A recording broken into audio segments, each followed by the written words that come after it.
Vamos a Sefer Devarim, vamos a continuar, por supuesto. Todavía tenemos varios capítulos en los cuales avanzar. Vamos a poner aquí el sword. Vamos a poner, ahí está la espada electrónica y un cúmulo de versiones aquí. Vamos a seguir usando la Biblia textual por ahora, haciendo algunas comparaciones también. Pero bueno, en la Reina Valera aparece un título que tiene que ver con leyes sobre la guerra. De aquí en adelante, algunas leyes diversas relacionadas a la tierra, relacionadas a la conquista, a la guerra, el botín, los ¿cómo se llaman? Los prisioneros de guerra, etcétera.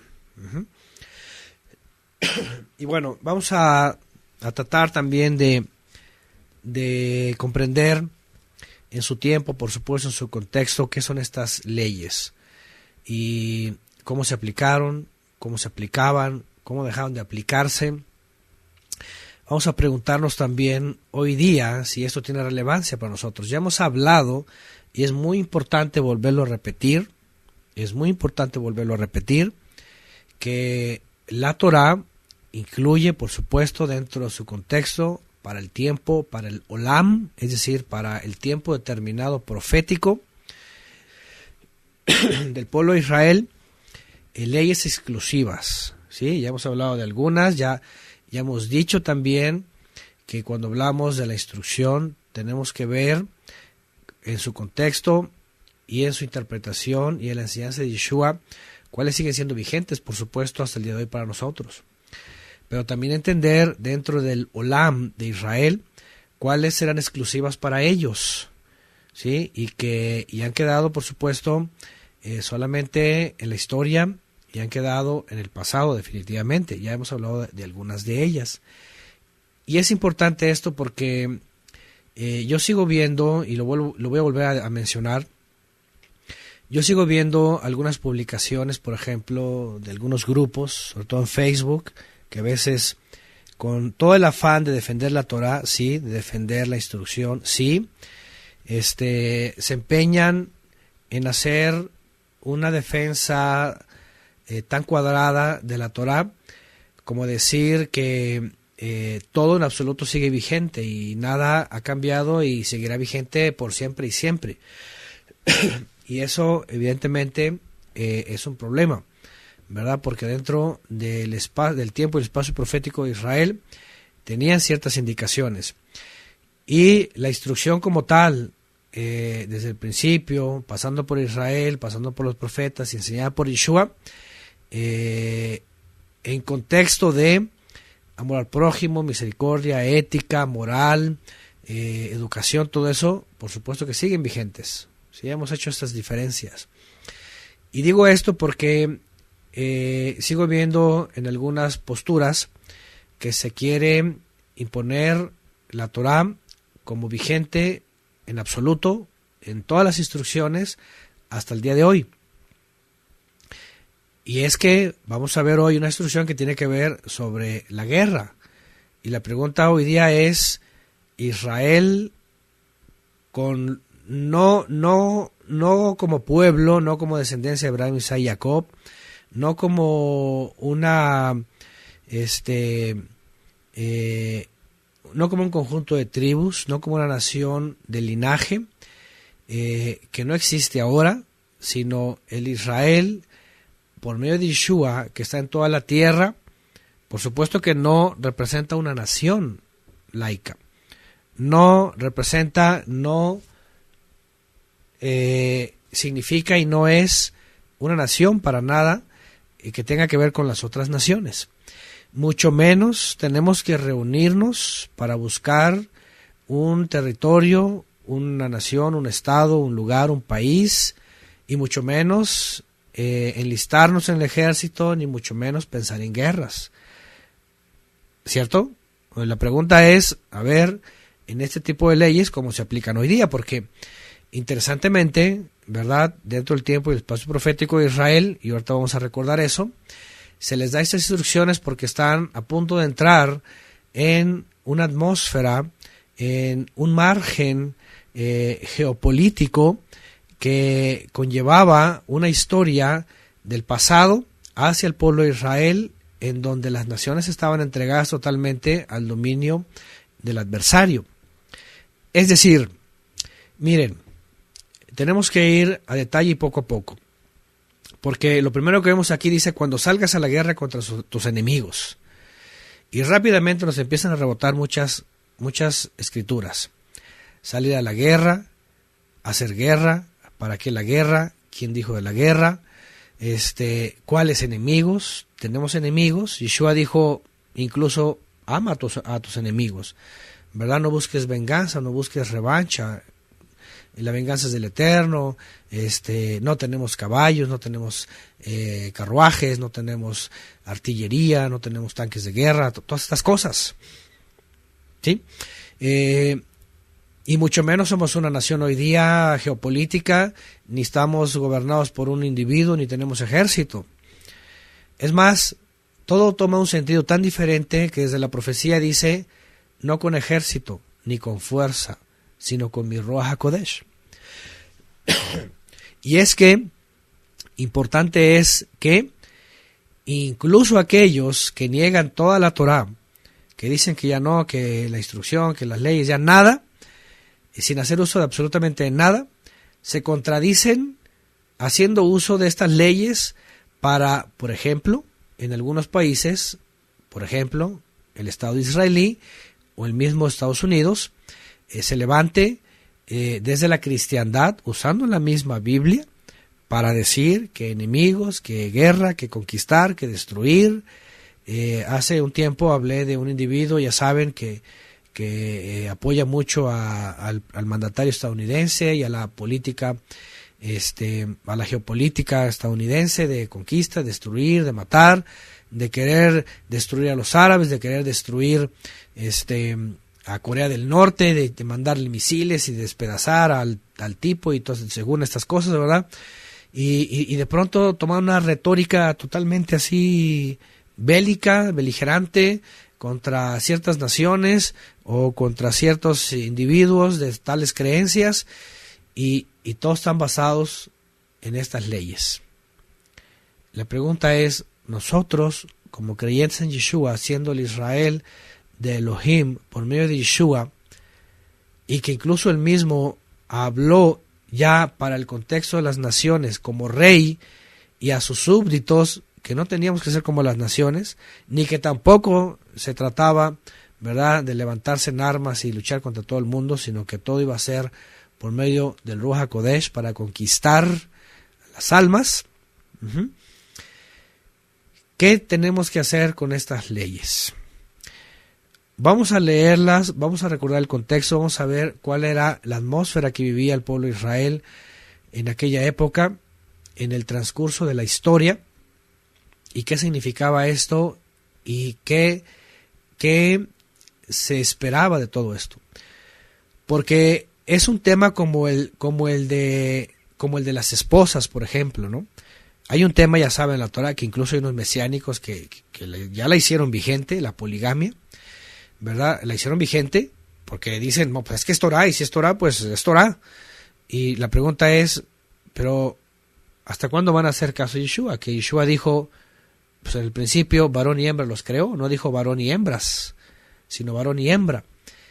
Y empezamos a ver el contexto, empezamos a ver la historia, y empezamos a ver que el primer polígamo que hubo fue de la ascendencia, ¿verdad?, de Caín, y después viene una multiplicidad y una especie de competencia para poder procrear y llenar la tierra más de simiente santa que de simiente no santa, y es el producto o es el origen de después la aceptación, por ejemplo, de lo que se conoce como poligamia, que no era otra cosa que buscar tener y crecer la descendencia sana o santa en contra de la maligna que se iba reproduciendo, pero rápidamente. Y tiene su contexto. pero después en el Brit Hadashah viene la enseñanza, viene la rectificación, y Yeshua dice, en el principio como fue, varón y hembra los creó, así que a restaurar. Y los apóstoles empiezan a dar instrucción, empiezan a decir, bueno, comenzamos con los encargados. Los encargados, los que ministran, los que juzgan, que sean maridos de una sola mujer. En la siguiente generación se estableció, ¿saben qué? Cada cual para su cada tal. Nada de que 2, 3, 4, etcétera, etcétera. En el caso del judaísmo, hasta hace 1000 años apenas hubo una reforma. Vino un rabino que dijo, tan se acabó, solamente se permite, si la mujer judía permite una segunda esposa, adelante, pero si no lo permite, el hombre que se aguante. Y empieza a haber una serie de reformas, ¿verdad? En el judaísmo mismo. Hoy día solamente los árabes son los únicos que practican eso, entre otros grupos. Pero el punto, lo que estoy diciendo es esto, tenemos que entender cómo dentro del tiempo y espacio profético, cada instrucción tiene un fin, tiene un propósito de existir, y cómo llega su momento, ¿verdad?, de cambiar. Porque cuando viene Yeshua no le enseña a el Israel que estaba creyendo y haciéndose el verdadero Israel, pues hacer una nación poderosa y levantarse en armas. Los celotes, por ejemplo, eran de los que ellos se enlistaban para tratar de destruir a Roma. El fariseísmo, los herodianos, los saduceos, pues ellos estaban solamente sometidos y ellos solamente guardaban su religión, ¿verdad? Pero la pregunta es, y lo interesante es, cómo vino a resultar a resultar este asunto de la guerra. ¿Cuándo comenzó la guerra? ¿Quién enseñó la guerra? Bueno, basado en los textos, por ejemplo, ¿verdad? Ya mencionados, que se habla de los caídos, dice esos textos que los que incitaron a la guerra fueron los caídos. Los caídos empezaron a ser de la descendencia de Adán y Java una vez que desobedecen y engendran por el lado de Caín generaciones. Dicen que los caídos son los que les enseñan a hacer armas de guerra y a luchar y a conquistarse. En el principio no era así. En el principio no eran naciones, no había pueblos, es decir, había unas familias que estaban creciendo y toda era una familia. Hasta que viene la intervención angelical y entonces comienza esta carrera por las armas, ¿verdad? Por el dominio, por el control, por el poder, por el dinero, por todo lo que hoy día lo expresan las potencias. Es tan inverosímil, por ejemplo, que un pueblo que se diga ser Israel esté armado hasta los dientes con ojivas nucleares, el Estado israelí, ¿verdad? La nación que creó Teodoro Herzl y compañía, finales del siglo XIX, 1800 y tanto, antes de que muriera. ¿Sí? ¿Cómo es posible que algo que se llame pueblo de Israel, por supuesto que no crean en Yeshua y estén armados hasta los dientes, ¿verdad?, con cualquier cantidad? Y no solamente eso, sus aliados, toda la OTAN y todo lo demás, pensando en destruirse. Es decir, nunca ha estado ahí la enseñanza de Yeshua. Por eso les digo que hay que tener mucho cuidado, y sobre todo específicamente cuando vamos al contexto a ver a qué se refiere cada ley. La guerra, entonces, fue algo que los caídos introdujeron dentro de la descendencia de Adán y Eva, incluida la descendencia de Caín, en donde empezaron a ejercerse en esto y a hacer conquistas. ¿Se acuerdan? Y bueno, no tenemos muchos datos antes del diluvio, pero entendemos que la gente ya era violenta. Dice la Escritura que eran violentos, que buscaban solamente hacer el mal. Y a lo mejor no había estas naciones que hoy día conocemos o que han ocurrido en otros siglos, pero era lucha, era guerra finalmente entre unos, entre familias, entre clanes. Sí, era conquista, era pleito. Pero vengámonos más para acá, después del diluvio. Ustedes recuerdan, después del diluvio, quién fue el primero, ¿sí? El primero en levantarse para conquistar. Por ejemplo, aquí está poniendo Enrique Hofstadter en Génesis 4:22. Sila dio luz a Tubal-Caín, artífice de toda obra de bronce, vean, y de hierro, y la hermana de Tubal-Caín fue Naama. Por ejemplo, ya desde ahí empezamos a ver que empiezan a desarrollar, ¿verdad?, con bronce, con hierro, las primeras herramientas y las primeras armas. Y ya sabemos de ahí, de Caín, de Tubal-Caín, pues quién les enseñó, ¿verdad? ¿Quién les enseñó eso? Ya sabemos todo eso. Pero bueno, a partir de ahí obviamente vienen todos esos pleitos, vienen esas guerras, pero vámonos más para acá. Exactamente, ahí está Enrique Hofstadter, después de Noé, y vienen las familias y se empiezan a extender. Aparece un hombre, Nimrod, ¿verdad?, de Cam, viene de Canaán, y es el primer hombre, dice, que se levanta como un gran temerario, como un giborim. De hecho se le menciona así en hebreo, un poderoso cazador. Entendemos que es una mezcla genética, entendemos que es un gigante, entendemos que es todo esto, y él empieza a levantar guerra. Es decir, miren el contexto. Lo que quiero hacer ahora es esto: cuando vayamos a estas leyes sobre la guerra y sobre todas estas cosas y muerte, porque aquí vamos a ver algo que mucha gente cuestiona, y se los voy a decir como lo he dicho antes. Hay grupos, hay gente, hay incrédulos, o hay incluso ufólogos que con toda ventaja a los indoctos, sin entendimiento de nada de la historia, de la Biblia, ni de las religiones, ni de estos seres, empiezan a juzgar la Biblia, estos textos y al Eterno, y a decir que Él es el primero, Él es el Dios de la guerra, que Él es el asesino, el destructor, el que nomás está usando al pueblo para asesinar, destruir y todas estas cosas, pero no toman en contexto lo que ha pasado siglos antes. El pueblo de Israel nunca fue bélico, Abraham no fue bélico, Isaac y Jacob nunca fueron bélicos. Al contrario, fueron pacíficos. Las tribus nunca fueron bélicas. Yosef jamás fue bélico, todo lo contrario, fue pacífico, fue sumiso, fue leal, fue obediente, fue, ¿verdad?, todo esto. Incluso llegó a ser segundo en Egipto y nunca lo vemos siendo bélico. El pueblo de Israel no fue bélico, totalmente fue sumiso, fue esclavo, pero cuando ya está el pueblo de Israel ahí y los patriarcas, ya está una nación poderosa que es Egipto, que era totalmente bélica, que ya había conquistado, ya tenía el dominio, ya tenía el poder, ya había habido antes otras naciones, ya venían los sumerios, ya venían los acadios, ya había habido guerra, ya había estado antes Marduk, el dios de la guerra, y también Ishtar. ¿Me entienden?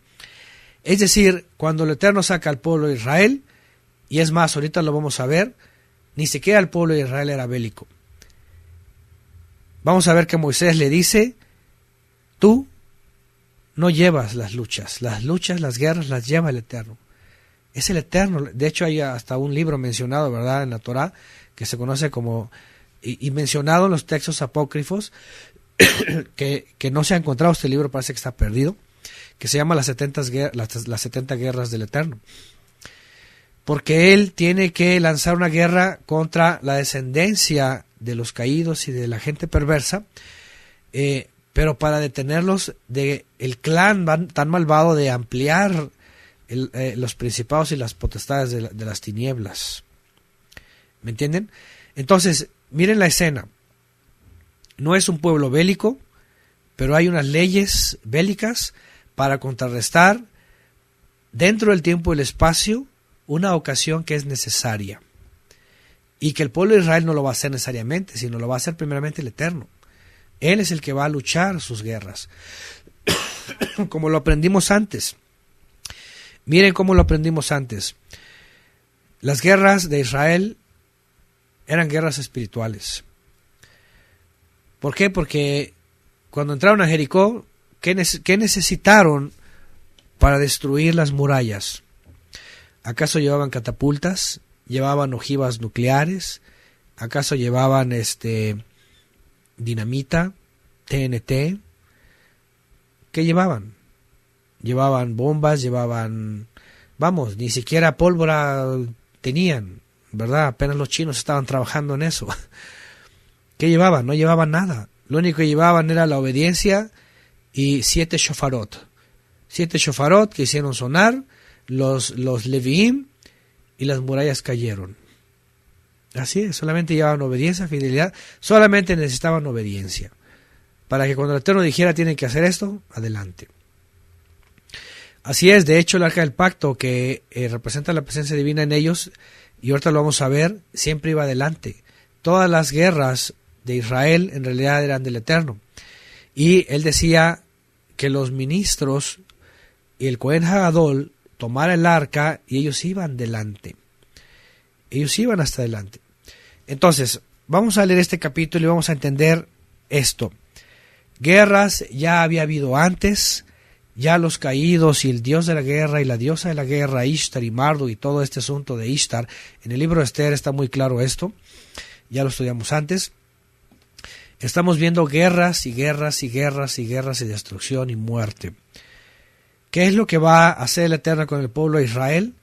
Lo va a introducir en el Olam, que aunque es de ellos, va a conjugarse con el de aquellos pueblos que incluso unos, como lo hemos dicho antes, por tanta contaminación genética y perversión, es necesario exterminar. Ya hemos hablado de este tema muy fuerte. Es necesario borrar de la faz de la tierra, y lo va a hacer el pueblo de Israel, siendo usado por el Eterno, para limpiar, por ejemplo, a los gigantes, a toda esa generación perdida y perversa, y tenía que acabar con todos ellos. Pero hay leyes en donde dice, pero cuando vayas a otras naciones, y hay un procedimiento. ¿Por qué? Porque el pueblo de Israel se iba a introducir en una atmósfera en donde ya las naciones estaban identificadas, ya tenían, era geopolítica, ya tenían territorio, ya tenían conquistas, ya eran ciudades amuralladas, ¿sí? Con los vigías, con los atalayas todo el tiempo, con armas, con catapultas. Bueno, eso viene después, los romanos lo hacen, entonces, pero ya había ciudades amuralladas, ya había lanzallamas, ya había flechas, ya, bueno, todo lo que pudieron haber hecho por medio de los seres caídos, les hacía al pueblo de Israel introducirse en este ambiente, en esta atmósfera. Por eso hay estas leyes, por eso hay esas instrucciones, porque vamos a ver leyes incluso que tienen que ver con los mercenarios de guerra, que más adelante vamos a ver regularmente eran mujeres, porque en algunas ocasiones todo varón era aniquilado, todo varón era muerto. Y en el caso de los pueblos cananeos, por ejemplo, no se le perdonaba la vida ni a los bebés, ni a las embarazadas, y es una cosa que cualquiera puede decir que es eso, es una cosa horripilante. Pero ya hemos estudiado antes el contexto, ya hemos visto antes qué linajes había ahí, ¿verdad? Qué mezclas y qué perversidad había ahí, de tal manera que era importante terminar con esto.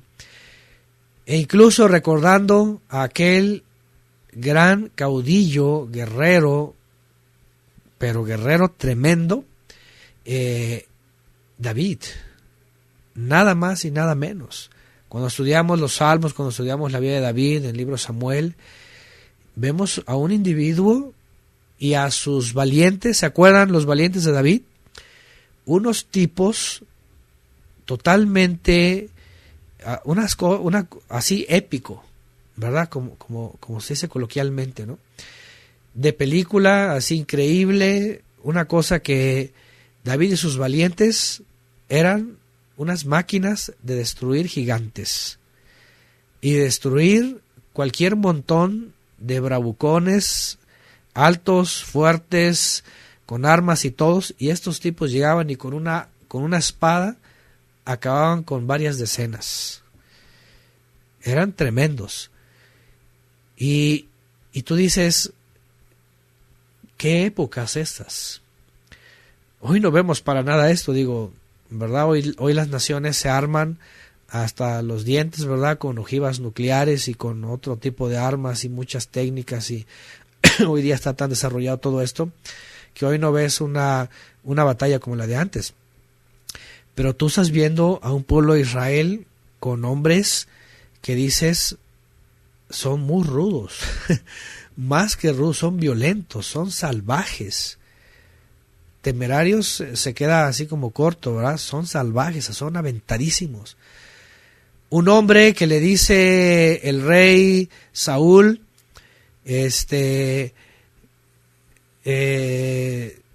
ve por 50 prepucios, ya no me acuerdo, Gedeón, por ejemplo, aquí hay otro, ¿eh?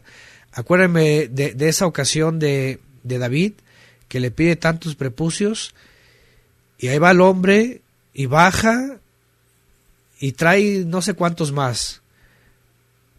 Y tú dices esto rebasa las películas. Y es un hombre, le trajo 100, bueno, creo que le pide 50, creo que trae 100. A ver, alguien que me acuerde.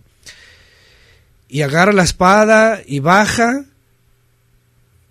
por la hija, le promete la hija, y baja el cuate, David Hamelech, que después fue, pero para él era, pues bueno, acá está el caudillo, a Gedeón, ok. Y entonces hace una despedazadera. ¿Sí pueden imaginar esta escena? Baja David con los filisteos y hace una despedazadera, ¿va?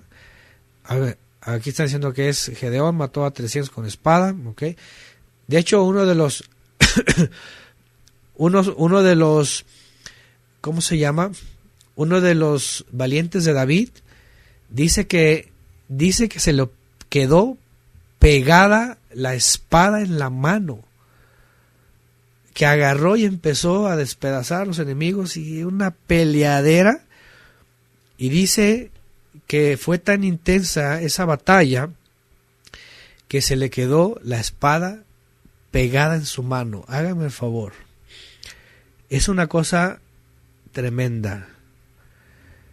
Hace rato que estaba acá con mi cuñado y estábamos haciendo unos cortes, ¿verdad? Un tronco, gracias al Eterno, que envió provisión para los trabajos aquí en la casa. Hay unos troncos que quería partir, y con una motosierra.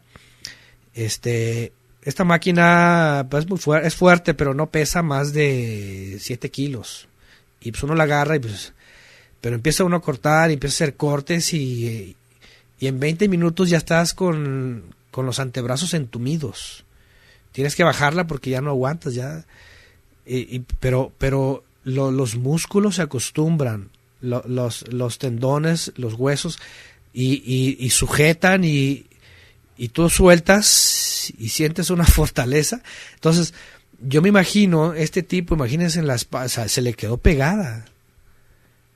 Se le quedó pegada la espada, y así como que párame porque tengo ganas de más. Bueno, ¿qué es lo que estoy diciendo? Que dentro de la historia y el tiempo, el pueblo de Israel le toca meterse en una escena del mundo agresivo, del mundo que son unas fieras, que son unas bestias, que agarran la espada y hacen cuando ustedes ven esas películas, ¿verdad? Cuando ustedes ven esas películas que pues están bien filmadas, y las peleas, y uno dice wow, pero que cuando tú lo ves en la Biblia dices qué barbaridad, en qué lío se metió el pueblo de Israel también. Qué bueno que no nos tocó a mí, la verdad, eso es lo que yo pienso. Qué bueno que no me tocó en la época de Saúl. Qué bueno. Yo no sé qué iba a hacer. Imagínense enlistado en el ejército de Israel. Y más cuando desobedecía a Saúl y tenían pérdidas. Ahora, miren, esto es muy importante. La desobediencia del rey Saúl, por ejemplo, traía bajas. Yo no hubiera querido estar en el ejército de Saúl él desobedeciendo y yo en peligro de muerte. Yo hubiera preferido ser de los valientes de David, ahí sí, ¿verdad? Pero era una cosa horripilante.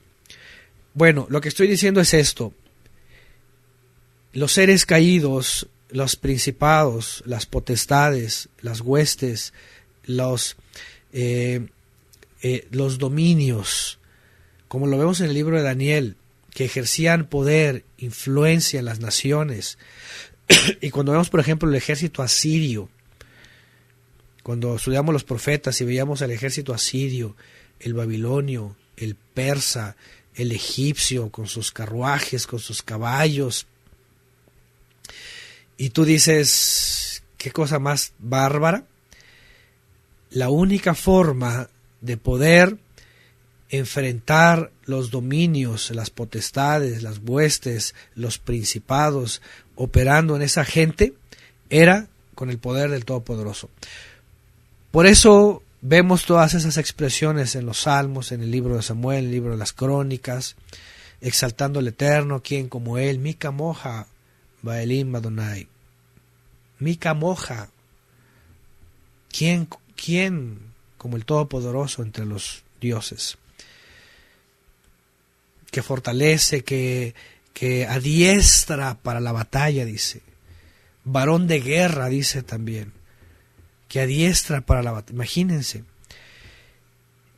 Hoy día nuestra lucha, y ya lo sabemos, no es contra carne y sangre, pero es de la misma forma igual de poderosa. Porque ahora esas potestades, estas tinieblas, todo eso, están allá afuera, ¿verdad? Y van con más sutileza. Pero de la misma forma, el Mesías nos adiestra para la batalla. Ya sabemos cuáles son, recientemente lo estudiamos, cuál es lo que le llama Shaul de Tarso, la armadura, ¿verdad? La armadura. Pero bueno, quiero que entendamos el tiempo y el espacio y la atmósfera en la cual el pueblo de Israel es introducido, que tiene que limpiar la tierra y que tiene que enfrentarse a otras naciones que han sido adiestradas para la guerra por medio de los caídos, por medio de las potestades, de los dominios, de las huestes, de los aires, y el pueblo de Israel tiene que entrar en este juego. Y por eso es importante remarcar cuando se habla de esta parte de Israel, de sus reyes, de sus valientes, del rey David, de los valientes de David, etcétera, de el mismo Sansón, del mismo Gedeón, de todos ellos. Sansón, imagínense, que tenía que confrontar y enfrentar a estas potestades, y se tenía que hacer uso de la fuerza, y se tenía que hacer uso de todo esto, pero siempre estaba detrás de todos ellos la unción. Lo vemos muy claro en Sansón. Sansón era un individuo, ¿verdad?, que aun con sus características y su pelo consagrado, le referenciaban y le denotaban la unción. Pero una vez que pierde la unción, ¿qué le pasa a Sansón? Queda débil, queda como cualquiera de nosotros, queda débil, ¿sí? Pero bueno, viene Sansón en su dificultad y le crece otra vez el cabello y se acuerda de su consagración, le ruega al Eterno y le vuelve a dar de su unción. Y entonces viene, es ungido y ya saben lo que pasa, ¿no? Y así muchos. Gracias, Mario Leal. Vean, pone Salmo 144:1. Mismor de David. Bendito sea el Eterno, mi roca, que adiestra mis manos para la guerra y mis dedos para la batalla. Miren este texto que lamentablemente hoy día, por ejemplo, en estas naciones de veras tan incongruentes con la buena nueva de Yeshua, que trastornan, tergiversan la escritura y la usan para decir, ya saben, la nación del norte, ¿verdad?, acá los vecinos, que se pueden levantar con su ejército porque Dios les dijo que acaben con sus enemigos. Es una locura.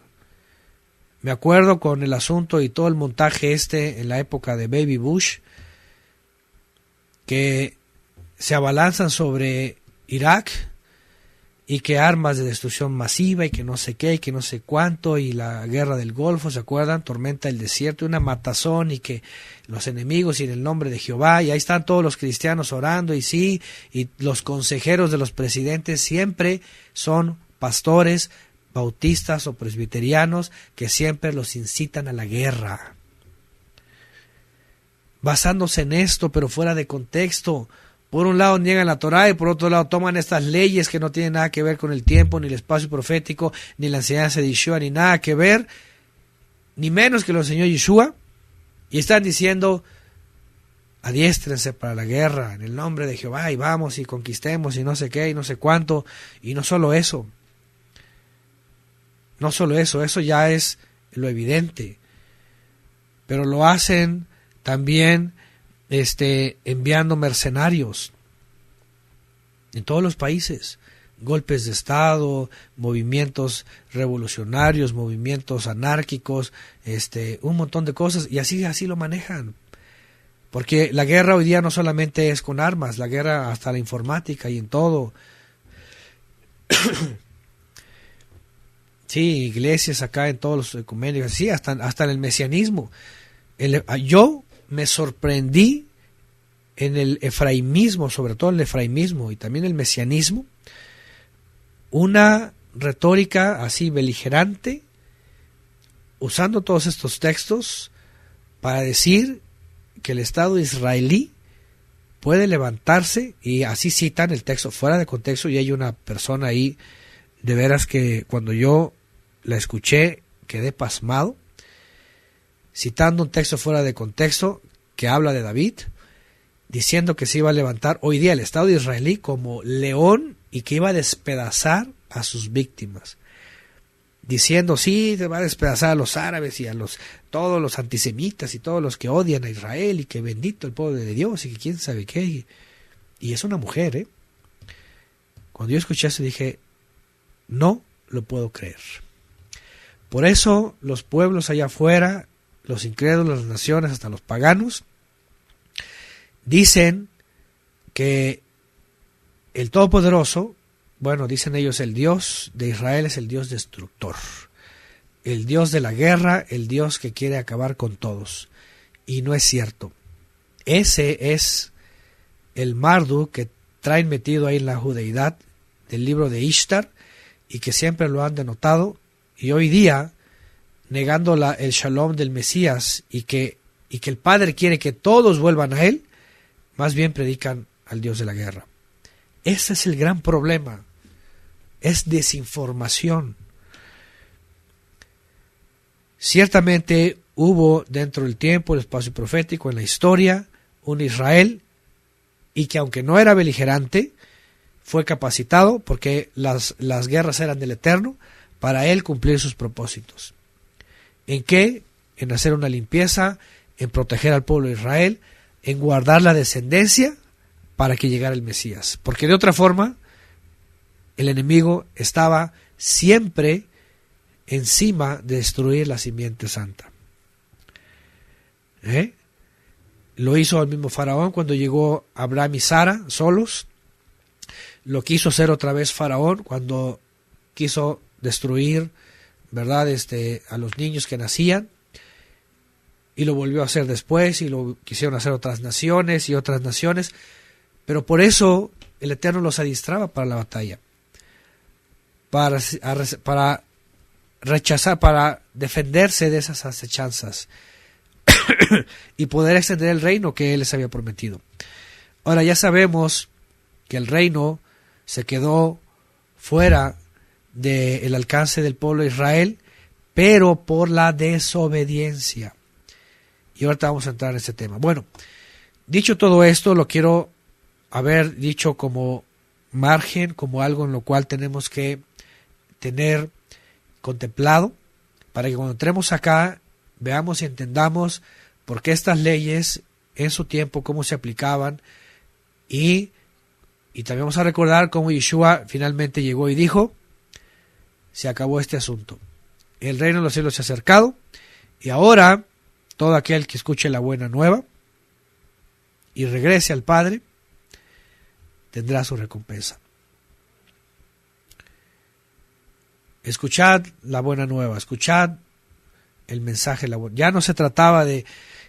Es más, estaban los judíos tan acomodados a la guerra que esperaban un Mesías de la categoría de Alejandro el Magno, de Ciro el Persa, de Nabucodonosor mismo, un Mesías que llegara a hacer un mega ejército para destruir a Roma.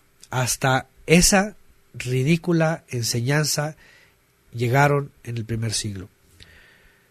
Les pasó de noche, no es con ejército, no es con espada ni con ejército, ni con fuerza, sino con mi ruaj. Les pasó de noche el shalom que iba a enviar, la reconciliación, les pasó de noche el perdón, les pasó de noche que estaban en delitos y pecados, muertos ya, que era necesario vivificar, les pasó de noche todo eso. Un Mesías como extraterrestre, como robótico, dice Luis Rivera. Y hasta la fecha siguen esperando lo mismo. Déjenme decirles que hay gente, incluso cristianos o mesiánicos o efraimitas, contaminados por esta idea judaica del Dios de la guerra, que esperaban ver un Mesías que descienda con la espada y haga cortadera de cabezas, sobre todo a los árabes, y especialmente a los árabes. Y digo, tendrán ellos lo que sea, ¿verdad? Pero no se trata de eso. La escritura es muy clara sobre estos temas.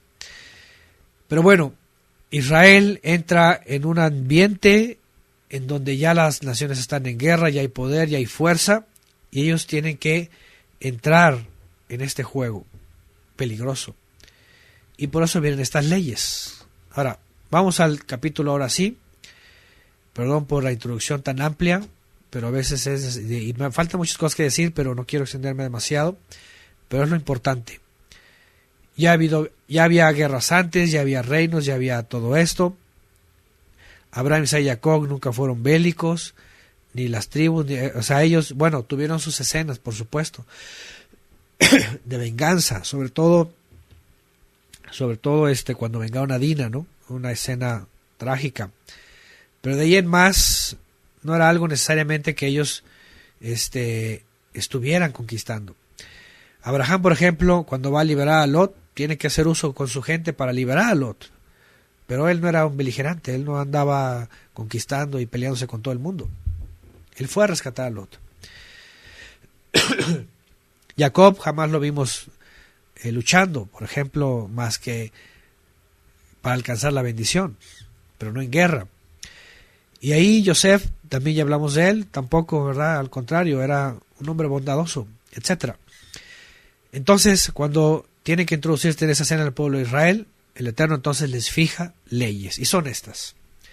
Vamos entonces, Deuteronomio 20, y otra vez, en efecto, dentro del tiempo y espacio profético para ellos, pero no tiene nada que ver con nosotros. ¿Sí? Y vean, Deuteronomio 21 dice, así es, gracias Melin, Leví y Benjamín fueron los que ahí entraron en ese asunto, ¿verdad? Dice, cuando salgas a la guerra contra tus enemigos, si vieres caballos y carros y un pueblo más grande que tú, que dice, no tengas temor de ellos, porque el Eterno, tu poderoso, está contigo, Él mismo te hizo subir de la tierra de Egipto. ¿Qué les parece? Entonces, de entrada, número 1, ellos iban a enfrentar, ciertamente, a pueblos más poderosos. De entrada, los cananeos eran pueblos numerosos y eran pueblos amurallados, ciudades amuralladas, y eran pueblos con gigantes. No era un Goliat, eran muchos Goliat, numerosos. Pero ¿qué dice Moisés? No les temas porque no es tu lucha, es el Eterno. El Eterno está contigo. Y si Él te hizo salir, dice, subir de la tierra de Egipto, Él te va a librar de eso. Entonces vemos número 1, que es por intervención divina. Y será que cuando os acerquéis, dice, para entablar combate, el ministro, vean, se adelantará para, dice, arengar al pueblo. Y les dirá, oye, oh Israel. Bueno, vean estas leyes, ¿sí? Cuando vaya a haber un combate, el ministro se va a acercar a los israelitas y les va a decir, Shema Israel, escuchen, hoy vosotros presentáis batalla al enemigo. No desmaye su corazón, no tengan miedo, no se acobarden, no tiemblen delante de ellos. Sí, fue Shimon y Levi, gracias Sara, está corrigiendo el asunto de Dina. 4, dice, porque el Eterno vuestro Elohim avanza a vuestro lado. ¿Se dan cuenta? Él avanza a vuestro lado. Otra vez, importante recordar lo que estamos hablando antes. Era el Eterno el que iba a cumplir propósitos por medio de Israel, y Él es el que iba a ganar las batallas. Hoy día, este texto no tiene nada que ver con ninguna nación, por muy cristiana que sean, la del norte, hablando de la gente que le ha rodeado al presidente en el de la silla oval, todas las generaciones, como para tomar esto y para decir nosotros somos, porque ya saben, miren, la doctrina efraimita, y ahorita recordando por ahí una imagen que puso Sonia Noverón, en una clase que estudiamos, la doctrina efraimita le da mucho poder presencial en todo el mundo, a Inglaterra y a Estados Unidos, porque les dicen que ellos son israelitas de las tribus perdidas. Y que Jehová, dicen, está del lado de ellos y que ellos pueden conquistar el mundo y pueden destruir naciones y meter trampas y mandar golpes de estado y meter también mercenarios y todo lo demás, porque Jehová está con ellos y porque van a conquistar al mundo y porque si bendicen al Estado israelí van a ser bendecidos y toda la, porque dicen ellos son la casa de Efraín y aquellos los otros ya saben la casa de Judá, y les han metido todo esto.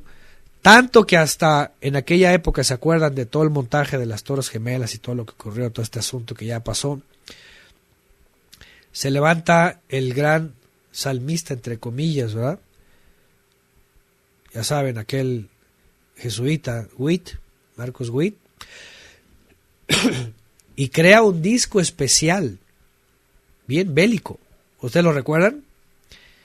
Un disco especial para alentar a esta parte cristiana estadounidense, alentarlos a la guerra, bélico totalmente. No sé quién llegó a escuchar este disco, porque cita los salmos, cita un salmo en donde dice, caerán 1000 a tu diestra y 10,000 a tu izquierda y no sé qué, y que no sé cuánto, y el ejército.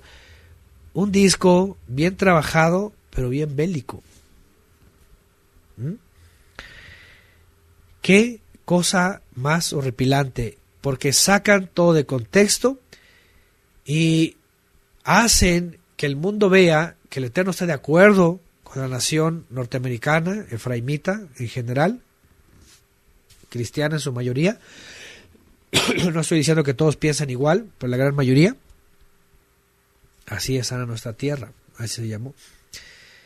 Y levanta unos ánimos desde los púlpitos, desde las iglesias, entre emociones y entre cosas bíblicas, entre tergiversaciones, un ánimo de guerra, de levantarse y destruir, y de hecho lanzaban bendiciones al ejército, al presidente, a los soldados que mandaron a Irak y todo. Y hoy día, además de eso, catastrófico, porque muchos de esos soldados locos, otros se suicidaban, mataban gente y quedaron mal porque era una cosa horripilante.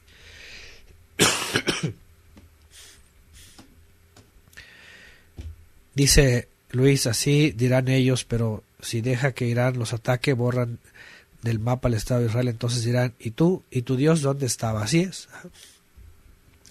Son juegos de palabras que manejan perfectamente ellos. Pero fíjense, y la pregunta es, ¿esto es algo que Yeshua enseñó? ¿Esto es algo que Yeshua indicó que se hiciera? ¿Que los discípulos hicieran? ¿Que se trataba de conquistar naciones y guerra y todo esto? ¿Qué cosas no les ha quedado claro de no es con espada, ni con fuerza, ni con ejército, sino con mi Ruach HaKodesh?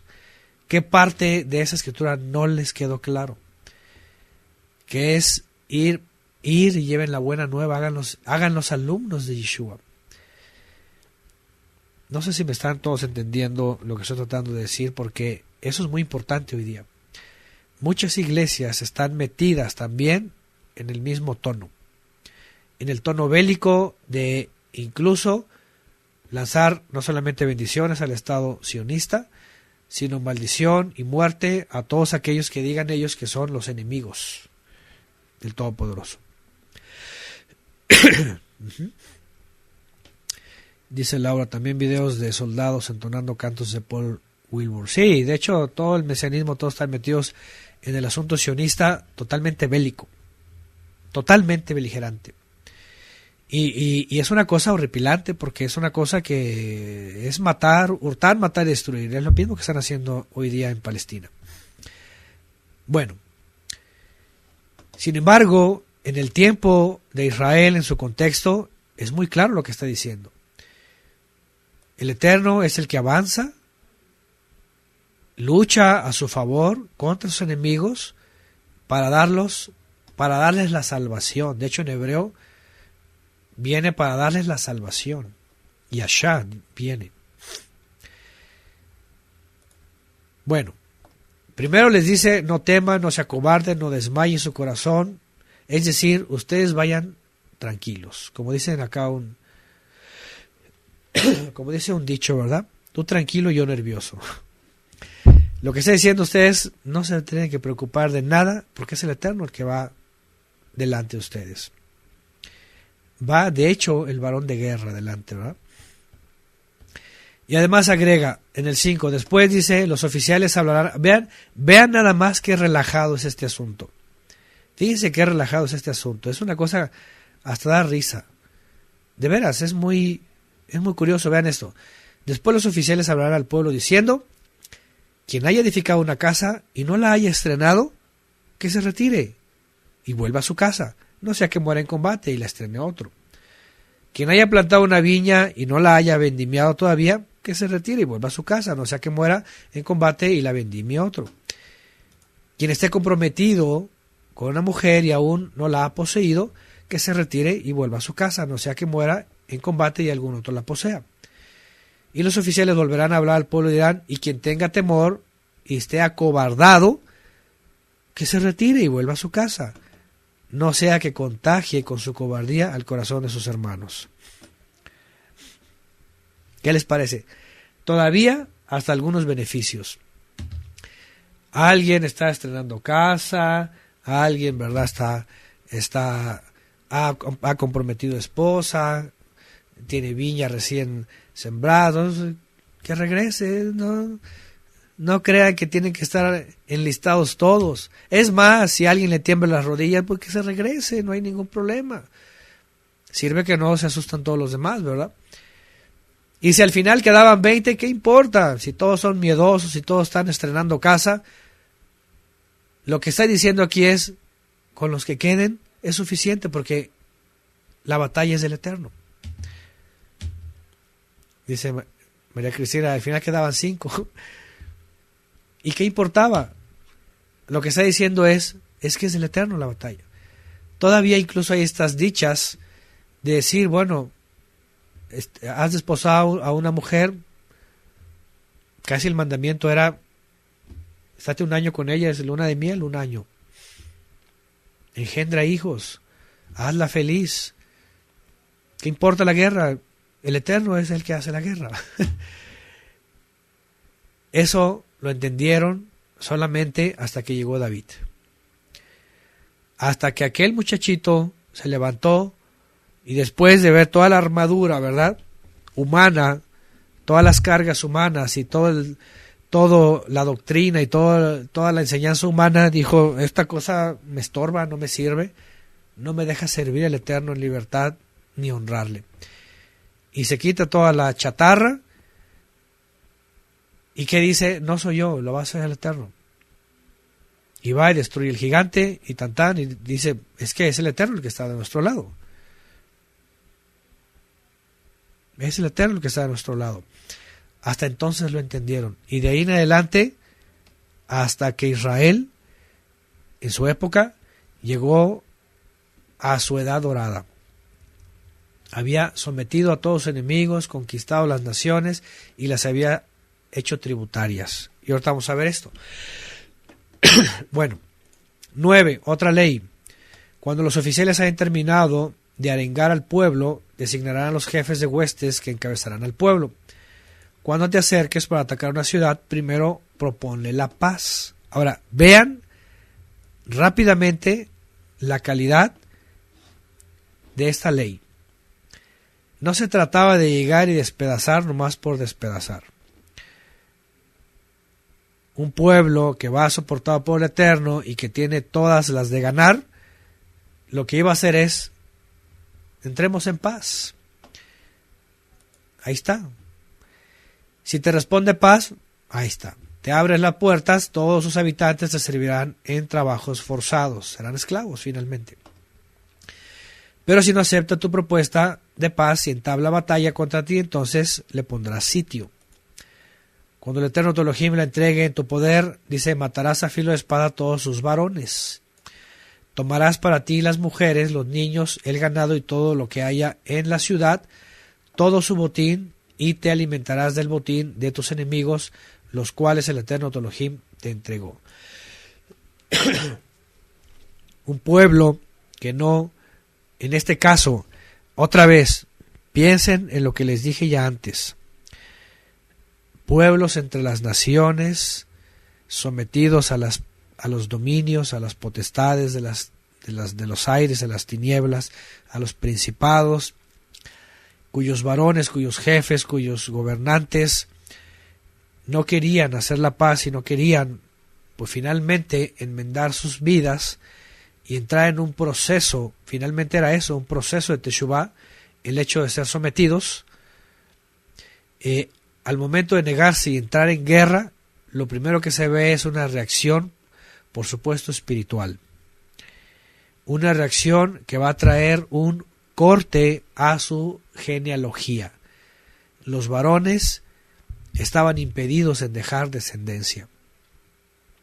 Porque lo más interesante es de que tomaban las mujeres. De hecho, más adelante vamos a ver, el próximo Shabbat, una ley que tiene que ver sobre las mujeres que eran prisioneras de guerra. Incluso los israelitas las podían desposar. Las podían desposar.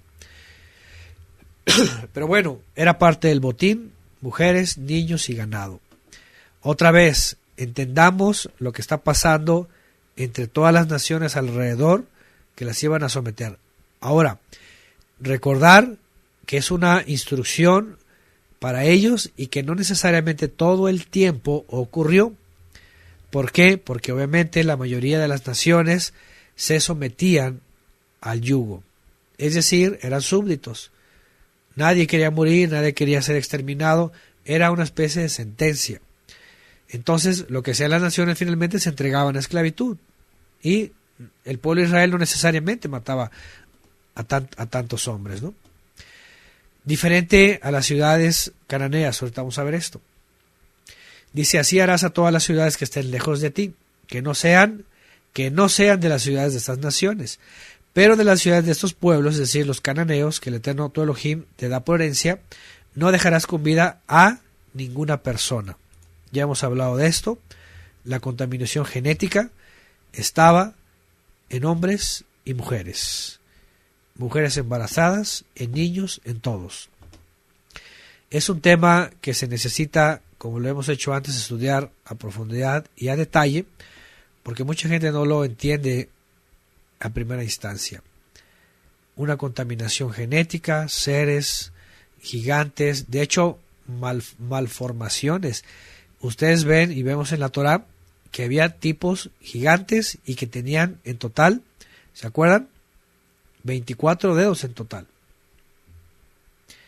Es decir, y eso es lo que se menciona, pero había otras características que ya después en la arqueología se empiezan a ver que dicen esos cuates eran unas cosas extrañas.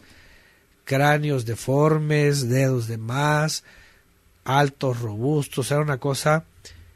Mujeres también ya contaminadas, etcétera. A lo que voy es de que ya se les había dicho con exactitud, los pueblos cananeos ya eran una contaminación genética. ¿Sí? El pecado con el caso de Israel es de que no acabaron con ellos, hicieron paz con muchos de ellos, incluso se entremezclaron y vino esa asimilación y vinieron muchos males para Israel en los años posteriores a la vida de Josué. 17, vean, consagrarás al exterminio al Eteo, al Amorreo, al Cananeo, al Fereceo, al Ebeo y al Jebuseo, como el Eterno tu poderoso te ha ordenado, a fin de que no se enseñen a imitar vean otro de los puntos que aquí son muy claros en la Torah, con el propósito de que no les enseñen a imitar todas las abominaciones que cometen en honor de sus dioses. En honor de sus dioses. Y así pequéis contra el Eterno vuestro Elohim. Otro propósito era eso, que no se contaminaran con sus cultos, con sus ritos, con todo el paganismo que ellos traían.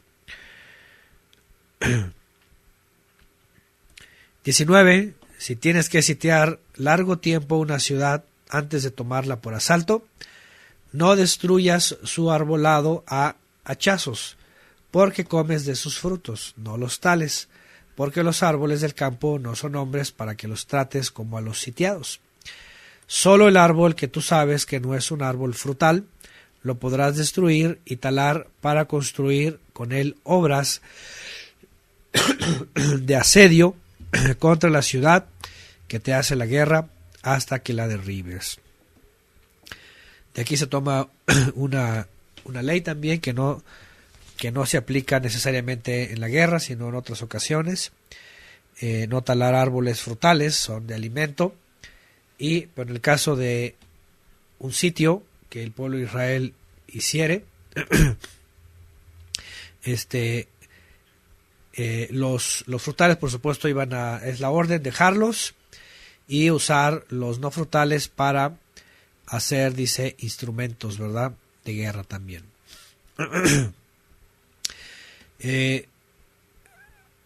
Dicho sea de paso, es uno de las leyes que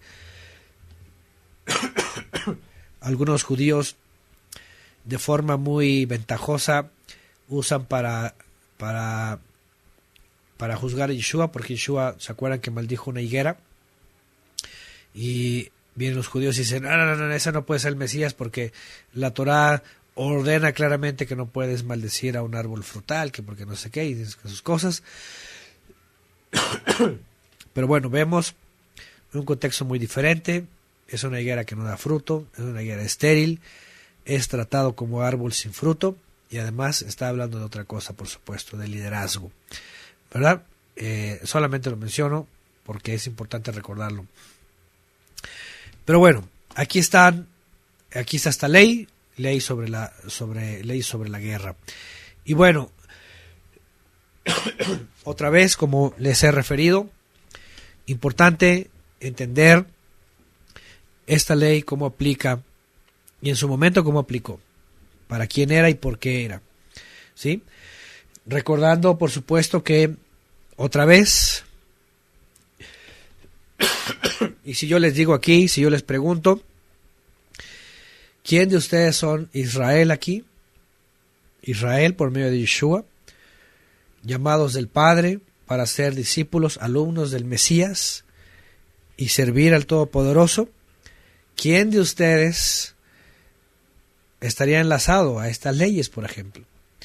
Y levantarse como una nación bélica y todo eso, pues obviamente nadie, ¿no? Sí, somos el Israel del Eterno por medio de Yeshua, para servir al Padre, por supuesto, pero nada tiene que ver con levantarse para la guerra. Nada tiene que ver. Así es que les cambié la pregunta, ¿verdad? La pregunta al principio era ¿quién es Israel de el Eterno por medio de Yeshua para servirle a él? Empezaron a decir yo, todos, sí. Pero por otro lado, ¿quién de todos esos estaría enlistándose para la guerra? Pues nadie. Nadie.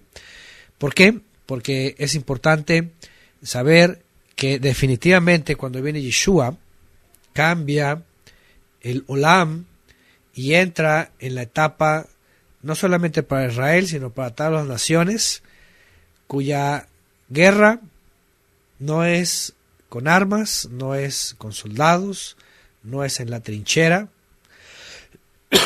sino cuya lucha es primeramente ¿contra qué? ¿Qué dijo Yeshua a sus discípulos que no podían aguantar unos cuantos minutos orando al lado de él? Allá cuando Yeshua estaba orando al Padre antes de ser llevado y colgado en el madero. ¿Se acuerdan? ¿Qué es lo que les dijo? De hecho, desde ahí comienza todo. Por eso Shaul de Tarso dijo, habló de la armadura espiritual o la armadura del Todopoderoso, pero Yeshua les dijo en ese momento la base. Les dijo, el Ruach está dispuesto, porque ahí es donde se gana la primera batalla, la primera guerra. Dice, el Ruach está dispuesto, pero la carne es débil. Ahí comienza la verdadera guerra. Ahí comienza la verdadera batalla, la verdadera lucha. Ahí es cuando Yeshua dijo, se trata de esta guerra, de destruir primero, ¿verdad? Esta humanidad caída, de vencerla, de tener dominio propio, de poder sujetar esta humanidad caída y poder sujetarla por medio de la instrucción del Ruach HaKodesh que nos guía a toda verdad, a esa instrucción que sí necesitamos para vivir coherentes delante del Creador, sirviendo al Todopoderoso y hacernos alumnos del Mesías. Y la otra guerra es sencilla, transmitirle al prójimo que tiene que hacer esto. Así de sencillo, así de sencillo. Y de hacer discípulos, y de hacer más alumnos, y más alumnos, y más alumnos, y vengan al Todopoderoso, y vuélvanse a Él, por medio del Mesías, que es una ofrenda, que es un camino, verdad y vida para llegar al Padre. Esa es la verdadera guerra. Incluso los mismos esenios, ¿verdad? Los del Qumran, estaban totalmente trastornados por el asunto de la guerra y de todo esto. Ellos decían que el Mesías iba a venir para entablar una lucha cuerpo a cuerpo, cara a cara contra las huestes de los enemigos. Entonces ellos decían que iban a tomar las espadas y que se iban a enfrentar contra Roma y se iban a enfrentar contra igual los elotes, y que iba a ser algo que el Mesías iba a sacar su ejército, como David mismo, iban a salir los valientes. Había una cosa extraña, sí. ¿Sí? Entonces, pero nada que ver, absolutamente nada que ver. Ni los fariseos le atinaron, ni los saduceos, ni los herodianos, ni los celotas, ni los esenios, nadie. Solamente cuando los discípulos entienden y les empieza a abrir el entendimiento y viene la presencia divina sobre ellos, ahí es cuando saben no es con ejército, no es con espada, no es con fuerza, sino por medio de la presencia divina. Y vayamos y conquistemos, y ahí se cumple también, empieza con la profecía que ya estudiamos, esta roca que es arrancada no por mano, en las visiones de Daniel, y cae a la tierra, y se empieza a hacer un monte. Ese es el mensaje de la buena nueva, y empieza a crecer esta montaña, dice, y se extiende sobre toda la tierra. Eso es. Ese es el reino verdadero que avanza y que ha avanzado sobre toda la tierra. Es esa verdadera lucha de ir venciendo, sobre todo comenzando con nosotros, nuestra humanidad caída, nuestra carne, para sujetarla, para empezar a transformar nuestra vida, poder servir al Todopoderoso y seguir diciendo al prójimo, al que sigue, al que está al lado. Esa es la verdadera guerra, ese es el verdadero reino.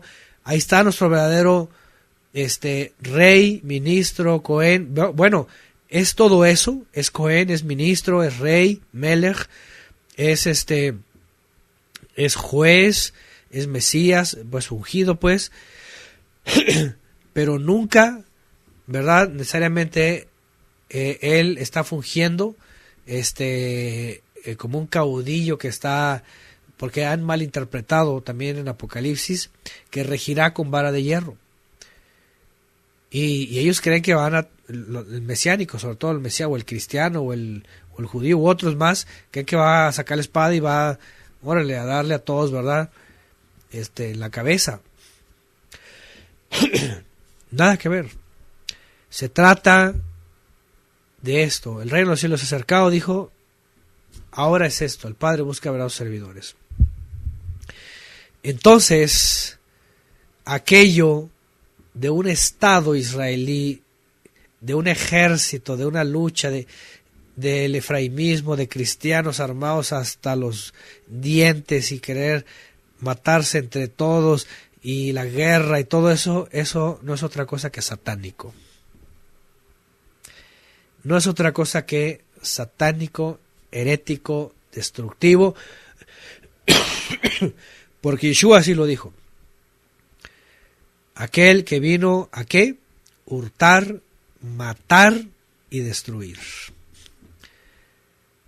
Fíjese nada más qué cosa más asombrosa, ver a todo el mundo y sobre todo estos religiosos y estos sistemas que dicen ser muy del Cristo, muy del Dios, pues sí, del Dios de este mundo, secundando la guerra, buscando guerra, buscando dominio y haciéndolo en el nombre de Jehová. Pues sí, el Dios de este mundo. Por eso los indoctos e inconstantes y los incrédulos y todos los demás dicen que este Jehová es el Dios de la guerra. Pues sí, es el Marduk, por eso lleva ese nombre, ¿verdad? Hasta algunos dicen que en la fonética hebrea significa destructor y es el masónico, pero no tiene nada que ver con el eterno Elohim, que no está peleada con ninguna nación ahora, sino que está diciendo: todos vuelvan a mí, todos vengan al arrepentimiento. Hay tiempo, el Padre está esperando. Él no quiere guerra contra nadie. Sí, hay un día que ya está establecido, pero todos podemos ser librados de ese día si volvemos al Padre. El problema pues es la gente que quiere estar en guerra contra el Todopoderoso, que está luchando contra el Todopoderoso, queriendo hacer su propia voluntad. De esta forma, y lo que vamos a ver más adelante también, tendremos que verlo en su contexto, ¿sí? Para no entrar en ese, finalmente, discordia entre la Escritura, porque déjenme decirles algo. Si algo no tiene que pasar con la Escritura, que a muchos les pasa, es no entender estas diferencias en la instrucción y caer en la incongruencia. Lo que más denunciamos actualmente es la disonancia cognitiva. Un mensaje, ¿verdad? O más bien, dos mensajes contradictorios, exponiéndose desde una misma boca. Y esto no puede ser la instrucción. Por eso tenemos que tener bien entendido cada instrucción, cada ley en su lugar y en su momento. ¿Sí? De esta manera, entonces, por ahora, esta parte, y entendiendo pues el contexto, para no, sobre todo para aclarar y para no dejar en duda a muchos que de pronto estos textos fuera de contexto y sobre todo mal usados en la cristiandad especialmente, porque es beligerante totalmente, sobre todo con la nación cristiana madre de los últimos 2 siglos, la norteamericana. Estoy hablando de el sistema, cómo está metido en el gobierno y cómo asesoran para la guerra, pues está totalmente errada, errada totalmente, alejada del verdadero Mesías, y más bien pues secundando al que vino a hurtar, matar y destruir. Y no hace falta, por ahí hay, de hecho por ahí una imagen, alguien puso por ahí una imagen hace un par de años que la vi la última vez, me llamó mucho la atención, que decía, es una estadística que decía que el país con más intervenciones militares, más guerra, más armamento, más involucramiento ajeno en otras naciones, es nada más y nada menos que Estados Unidos. No sé si alguien me puede desmentir esto, pero o alguien puede tomar ese dato que por ahí lo vi algún día, pero así dice: el país más beligerante de los últimos siglo y medio, ¿verdad? Que mete sus narices en todos lados, es Estados Unidos.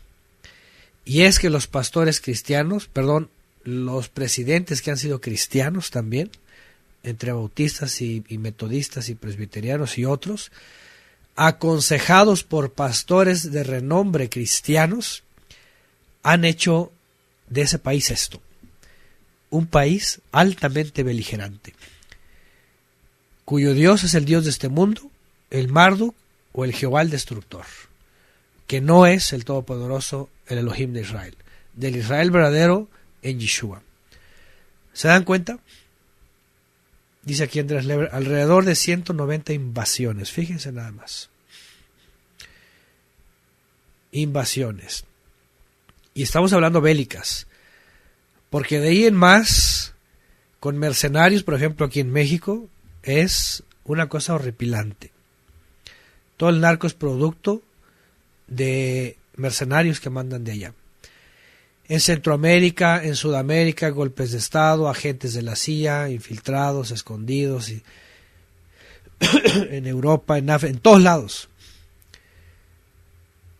El país más bélico. Y además para activar la economía, dicen por acá.